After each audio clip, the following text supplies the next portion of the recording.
오늘 우리가 하루하루를 살아가는 주거지가 매일같이 쓸고 닦고 관리하기 때문에 집이 깨끗하게 유지가 됩니다. 하나님께서 이 세상 만물을 창조하시고는 가만히 계신 것이 아니라 당신이 창조하신 것을 지키고 깨끗하게 유지하고 계십니다. 아마 만들어 놓기만 하고 그냥 놔뒀다면 아마도 이 우주는 이미 폐허가 되고 말았을 것입니다. 그러나 바다의 거대한 물은 항상 싱싱한 물이 되게 하기 위해서 물속에 염분을 넣어두셔서 쉽게 썩지 않게 하셨고, 달에게 끄는 힘을 주셔서 오늘도 바닷물을 하루에 2번씩 휘젓게 하십니다. 이렇게 당신이 창조하신 것을 계속 유지시키고 간섭하시고 붙드시는 것을 섭리라고 말하는 것입니다. 이 섭리는 구원에 있어서도 마찬가지입니다. 하나님은 죄의 노예가 되어 죽음을 향하여 달려가던 사람들을 구원하신 뒤에는 방치하시는 것이 아니라 성령을 보내셔서 그들을 날마다 간섭하시며 보호하시고 오늘도 이끌어주고 계신 것입니다. 구원받은 사람들의 형편을 누구보다도 잘 아시는 분이 여호와 하나님이십니다. 그래서 감당 못할 시험이 오면 미리 막아주시고 어디로 가야 할지 몰라 헤맬 때 분명히 가닥을 잡아주시고 도와주시는 분이 하나님이십니다. 이런 하나님의 인도하심을 가장 잘 보여주는 말씀이 오늘 본문의 출애굽기 13장 17절 22절의 말씀인 것입니다. 이스라엘의 출애굽 장면을 보면 참으로 당당했습니다. 군대같이 향로를 같은 모습이었습니다. 오늘 본문 18절의 말씀 보면 이스라엘이 애굽 땅에서 항우를 지어 나올 때라는 말씀이 기록되어 있습니다. 항우를 지어 나왔다는 말은 질서 있게 열을 맞춰서 나왔다는 말씀입니다. 보통 어디서 탈출을 한다고 하면 질서도 방향도 맞지 않고 뒤죽박죽이 되어서 자기만 살려고 빠져나오려 아우성치는 장면이 나왔을 텐데, 그런데 오늘 본문에 보니까 이스라엘은 전혀 그렇지가 않았습니다. 그들은 마치 군대가 국군의 날 행사를 하듯이 열을 딱 맞춰서 질서 있게 나왔다는 말씀입니다. 정말로 군대 같은 모습입니다. 출애굽기 12장 42절에 430년이 마치는 그날에 여호와의 군대가 다 애굽 땅에서 나왔은지라고 되어 있는데 그들은 과연 군대같이 나왔습니다.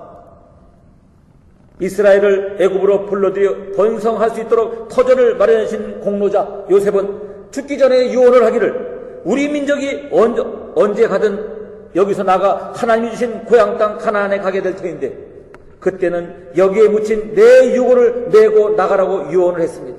창세기 50장 24절 이하에 보면 정녕 여호와께서 너희를 권고하사 가나안 땅에 들어가게 하시리니 그때 내 해골을 메고 올라오리라고 말씀하였습니다. 그들은 그렇게 하기로 약속한 바가 있었습니다. 요셉은 유산 문제를 가지고 어떻게 나누어 가지라고 유언한 것이 아니라 자기 유골을 메고 가나안으로 가라 유언을 했던 것입니다. 그 이유는 애굽은 너희 땅이 아니라는 것입니다. 여기에 너희가 사는 집이 있기는 하지만 여기는 너희 땅이 아니고 너희가 가서 살아야 할 곳은 하나님이 주신 가나안 땅이라는 것을 잊지 말라는 유언이었습니다. 자기가 죽은 후에도 후손들이 하나님만을 바라보고 하나님의 언약을 믿고 살게 하려는 생각에서였습니다. 이스라엘은 애굽에서 긴급히 해방을 받은 그 경향 없는 시간에 요셉의 유언을 생각하고 요셉의 유골을 수습해서 관에 담고 메고 출발을 했습니다. 관을 메는 사람들에게는 자기 가족이 없었겠습니까? 가져가야 할 살림들은 왜 없었겠습니까?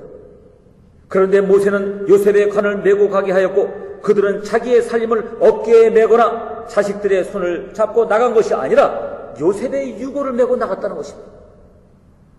오늘 우리가 하나님을 따라 신앙의 길을 나설 때 메고 나가야 하는 것은 무엇입니까? 그것은 자기 살림 걱정이 아닌 것입니다. 우리의 경험이나 지식이 아닙니다. 그것은 하나님의 약속이라는 것입니다. 하나님의 말씀이라는 것입니다. 우리에게도 땅도 있고 집이 있습니다. 그러나 땅이 있고 집도 있을지라도 지금 우리가 보는 이 땅에 있는 재산이나 기반은 하나님이 우리에게 영원히 누리느라고 주신 것이 아니라는 것입니다. 오직 새 하늘과 새 땅이라고 일컬으신 하나님의 나라가 우리의 소망이요 재산이라는 것을 말씀하는 것입니다. 이것이 우리가 신앙생활하면서 메고 가야만 하는 일들인 것입니다. 고린도후서 4장 10절에 우리가 항상 예수 죽인 것을 몸에 짊어지면 예수의 생명도 우리 몸에 나타나게 하려 함이라 말씀하셨습니다. 언제나 안일한 쾌락만 추구하고 멸망할 수밖에 없는 육신을 구원하시는 것은 십자가의 능력일 뿐입니다. 우리 가운데 나타나신 예수님의 생명 안에 우리의 몸을 의지함으로써 이루어지는 것입니다. 야곱의 온 가족의 생명을 구원하기 위하여 애굽으로 먼저 보냄을 받은 요셉은 하나님의 은혜로서 이 땅에 보내심을 받은 예수를 상징하는 것입니다. 그렇기 때문에 모세는 하나님의 용서와 인간 구원의 역사를 대면하는 요셉의 뼈를 소중히 휴대했던 것입니다. 모세가 정신없이 바쁘고 급하고 불안한 출애굽의 환경에서도 요셉의 뼈를 안고 광야에 나갔듯이 우리들도 예수 그리스도를 나의 품 안에 단단히 안고 우리 앞에 벌어질 광야를 향해서 돌진하여야 할 것입니다. 둘째로 하나님은 그들을 친히 인도하셨습니다. 이스라엘 백성들은 애굽에서 탈출하기는 했지만 어떤 길로 가야 할지 전혀 몰랐습니다. 그들이 애굽을 벗어났고 가나안으로 가야 한다는 것은 막연히 알았지만 어떤 길로 가야 할지 몰랐던 것입니다. 그들이 가장 가기 쉬운 길은 흔히 카라반이라고 하는 해변가의 장사꾼들이 가는 길이었습니다. 이 길은 가나안으로 가는 지름길이었고 거의 유일한 일이었습니다. 그런데 하나님은 이스라엘 백성들을 그 길로 인도하지 않으셨습니다. 왜냐하면 그 길은 쉽고 편하기는 하지만 길목을 지키는 블레셋이라는 강력한 적이 기다리고 있었기 때문이었습니다. 그러나 이스라엘은 그런 사실을 전혀 몰랐습니다. 하나님은 이스라엘을 편하고 바른 길로 인도하는 대신에 힘들고 거친 광야길, 길을 잃어버리기 쉬운 길, 도대체 어디로 가야 할지 모르는 길로 없는 곳으로 인도하셨습니다. 여러분, 왜 그랬을까요? 만약 해변가의 길로 그들을 인도했더라면 길목을 지키는 블레셋의 침략을 받을 것이고, 그러면 전쟁이라는 것은 처음 당해보는 그들이 두려워서 아마도 애굽으로 발걸음을 돌렸을 것입니다. 그리고 거기서 다시 노예 노릇을 해야 했을 것입니다. 하나님은 그들이 그렇게 되는 것을 원치 않으셨습니다. 하나님은 광야길로 인도하고 거기서 하나님을 만나는 체험을 시키려고 하셨던 것입니다. 광야의 사정은 하나님이 다 하시기 때문에 하나님이 인도하시면 되었습니다. 그보다 더 중요한 것은 그들을 광야에서 훈련시켜야만 했던 것입니다. 그래야만 가나안 땅에 들어가 하나님의 백성답게 살 것이기 때문입니다. 신속히 도착하는 것이 문제가 아니라 준비하고 들어가야 했습니다. 그래서 훈련을 받을 장소인 광야로 인도하셨던 것입니다.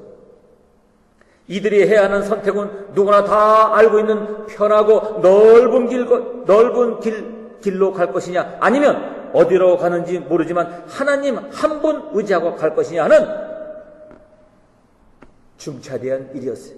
그리고 이것을 당시 이스라엘의 문제일 뿐만 아니라 오늘 우리의 문제이기도 한 것입니다.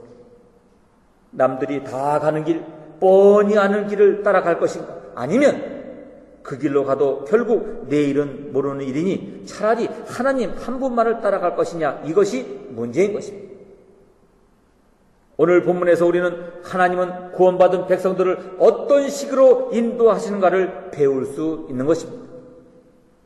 하나님은 그들이 순종하여 광야로 접어들자마자 자신을 상징하는 불기둥, 구름기둥으로 그들을 인도하기 시작했는데, 밤에는 불기둥이 앞을 비치며 인도하기 때문에 길을 잃지 않았고, 낮에는 구름기둥이 인도하기 때문에 그늘로만 가면 되었습니다. 길은 없었지만 하나님이 아주 분명하게 인도하시기 때문에 밤에는 불빛을 따라서 낮에는 그늘 속으로만 가면 되었습니다. 광야로 들어가기 전에는 두려웠지만 막상 들어가 보니 하나님의 신기한 인도를 체험하는 행복하고 신기한 여행이었습니다. 하나님은 오늘도 당신의 백성들에게 남들이 가지 않는 길을 가라고 하실 때가 있습니다. 아무도 하지 않는 일을 하라고 하실 때가 있습니다. 그러나 그것은 무책임한 선동이 아니라 그가 순종하며 따라 나설 때 어떻게 책임져 인도하실 것을 작정하시고 하신 말씀입니다. 그러므로 신앙생활을 한다는 것은 자신을 의지하고 세상 사람들이 다 가는 길로 가던 삶을 이제 접고 자신의 앞날을 모두 하나님께 맡기고 따라 나서기로 결심하고 나서는 것입니다.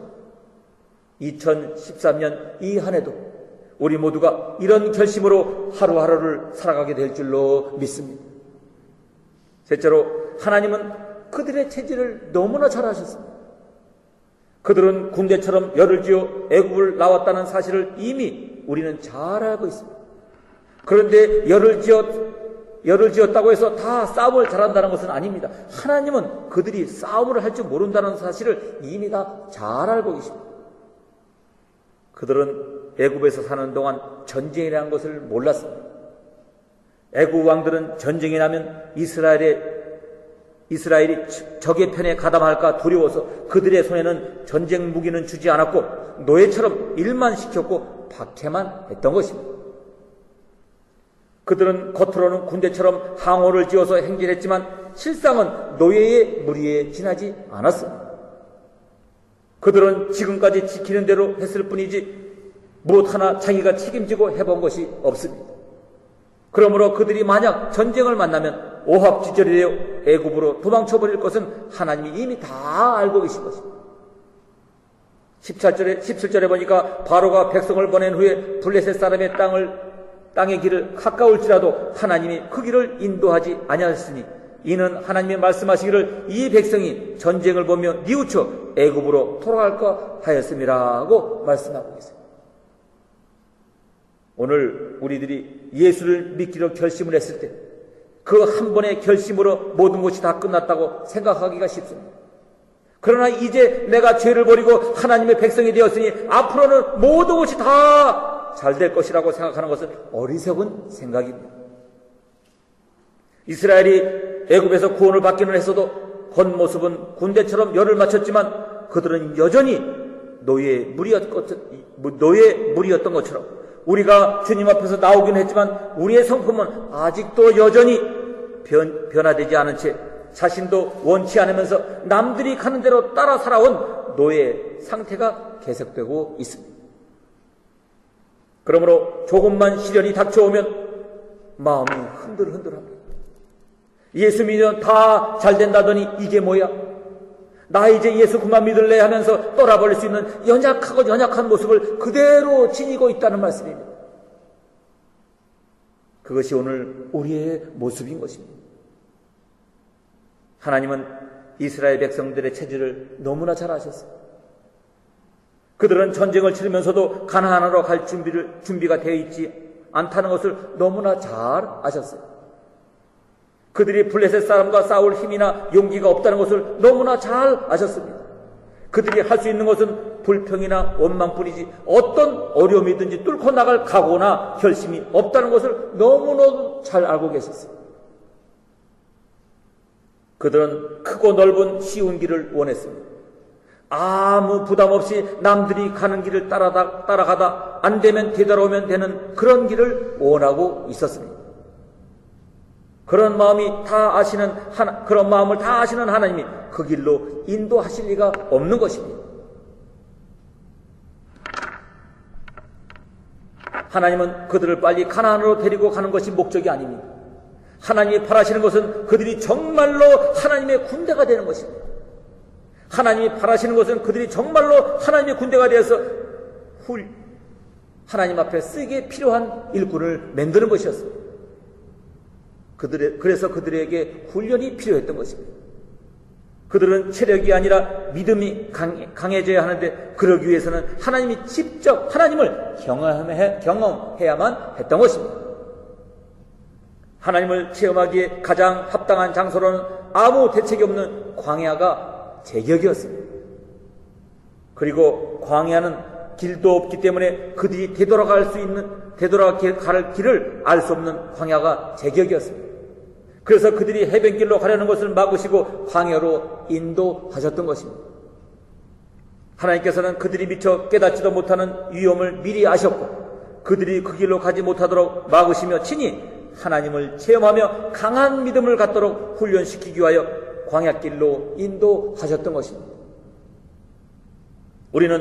우리가 살아가는 생활 속에서는 우리가 알지 못하는 사이에 얼마나 많은 하나님의 보호와 인도가 있는지를 여러분 아십니까? 대부분은 모르고 지납니다. 그래서 하나님이 나를 인도하지 않으신다고 말하기도 합니다. 대신에 내가 가고 싶은 길로 가지 않는다고 해서 답답해하고 자기가 가고 싶은 길을 가야만 하겠다고 고집을 부리며 넘어지고 하나님이 의도적으로 자기를 힘들게 하신다고 생각하며 기쁨을 잃고 원망절망하기도 하는 것입니다. 해변길로 가면 만나게 되는 블레셋은 이스라엘이 상대할 만한 상대가 아닙니다.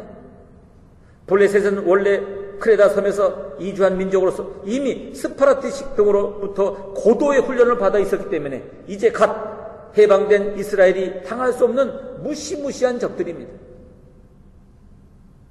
이스라엘 백성은 삼손 때부터 블레셋을 전혀 상대하지 못했습니다.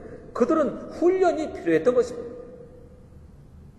오늘 우리가 그리스도인이라고 해서 모든 것을 다 할 수 있는 것은 아닙니다. 우리에게는 무시무시한 적이 있습니다.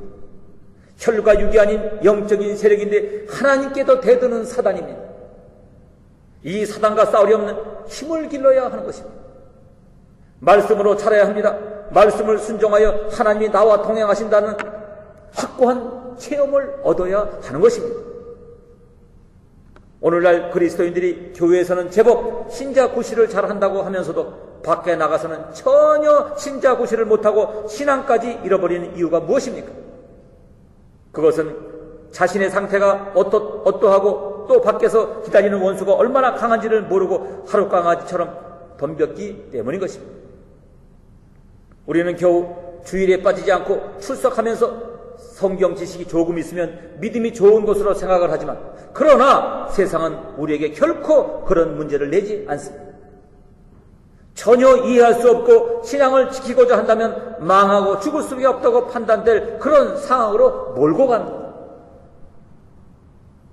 하나님은 우리가 성경책을 끼고 당당하게 교회로 들어가는 것으로 모든 것이 다 되었다고 하시지 않습니다. 내가 이 세상을 향하여 당당하게 나는 그리스도인이야 라고 밝히기만 하면 모든 것이 겁을 먹고 내 앞을 비켜줄 거야 라고 말씀하신 적이 전혀 없으십니다. 도리어 우는 사자같이 사단이 삼킬 자를 찾고 있다고 말씀하고 계십니다. 이 세상에 권세 잡은 자라고 묘사된 사단은 그렇게 어리석거나 시시하지 않습니다. 사단은 가장 지혜롭고 효과적으로 우리를 공격해 옵니다. 그러므로 성도는 훈련을 받아야 합니다. 훈련 없이는 결코 사단을 당할 수 없다는 것을 여러분 아시기를 바랍니다. 그리고 하나님은 이런 훈련을 위하여 우리를 가보지 않은 길, 우리의 지식이나 경험이 아무 쓸데없는 길로 가도록 인도하시는 것입니다. 거기서 하나님을 직접 체험하며 믿음의 길을 기르라는 것입니다. 그 훈련은 하나님의 말씀대로 순종해보는 순종의 체험입니다. 그 순종은 틀림없이 하나님의 위대하심을 체험하는 결과를 가져올 것입니다. 네 번째로 하나님은 광야의 사정을 너무나도 잘 하셨습니다. 이들이 가는 광야는 사막입니다. 사막에는 특별한 사막 기후가 있습니다. 낮에는 머리가 벗겨지도록 뜨겁고 밤에는 너무나 차갑습니다. 온도를 보관하고 유지할 만한 숲이나 물이 없기 때문입니다.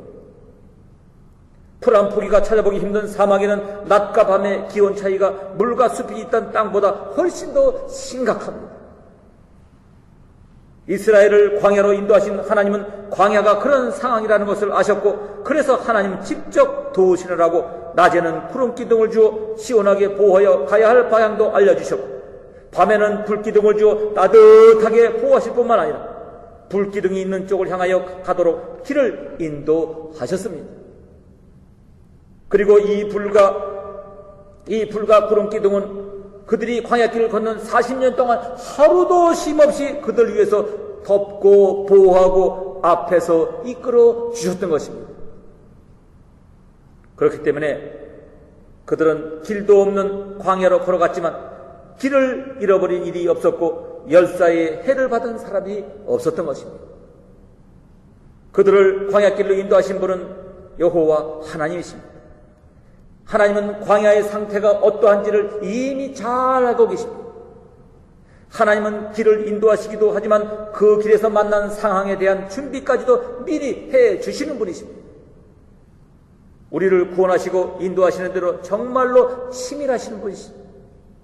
더욱 중요한 것은 하나님께서는 구름기둥과 불기둥으로만 그들 곁에 두신 것이 아니라 당신 자신이 직접 그들 위해서 곁에서 함께 하시며 보호하시고 인도해 주셨다는 사실입니다. 이렇게 주밀하신 하나님, 구원받아야 할 처지를 아시고 구원할 뿐만 아니라 구원받은 후에도 여전히 나약한 존재임을 아시고 그들을 귀한 길로, 복된 길로 보호하고 인도하시는 하나님이 오늘 나와 함께 통행하신다는 사실을 믿으시기를 주님의 이름으로 축원합니다. 신앙생활이란 이 하나님을 믿기 때문에 남들이 가지 않는 익숙하지 않은 길이라 할지라도 하나님의 말씀을 따라가는 삶을 말하는 것입니다. 로마서 8장 14절에 보니 무릇 하나님의 영으로 인도함을 받은 그들은 곧 하나님의 아들이라 말씀하였습니다.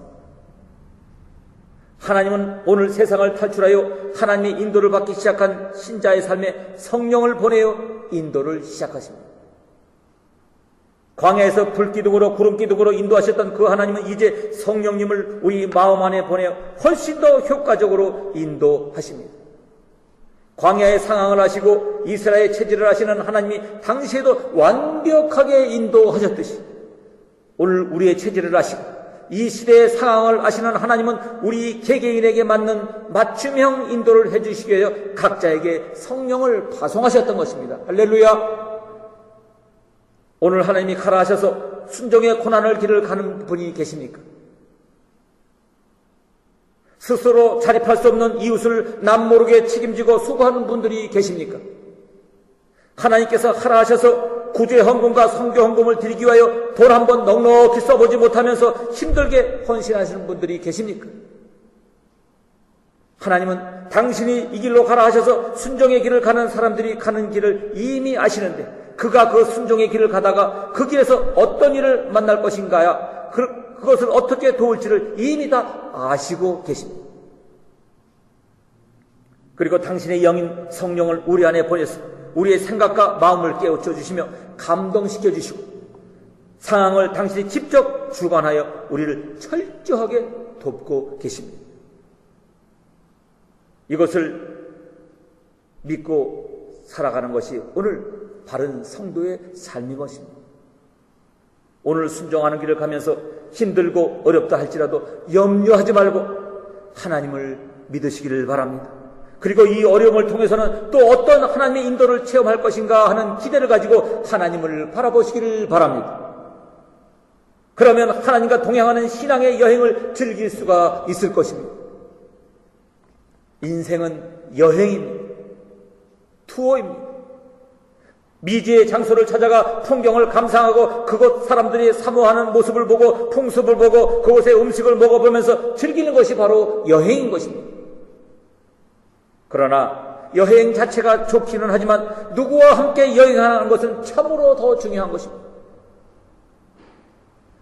마음이 맞지 않는 사람과 여행을 하느니 차라리 안 하는 게 낫습니다. 누구와 함께하는 여행이 가장 즐겁고 신날까요? 여행 중에 만날 모든 문제를 다 이미 아시고 또 그때마다 척척 해결해 주실 창조주 하나님과 동행하는 인생 여행이 아닐까요? 여행 중에 최고의 영은 하나님과 동행하는 인생의 여행인 줄로 믿습니다. 사랑하는 성도 여러분, 2013년 여러분 하나님이 주신 그 놀라운 믿음으로 동행하시는 성령님과 함께 아름다운 인생 여행을 즐기며 2013년을 승리하시기를 주님의 이름으로 축원드립니다.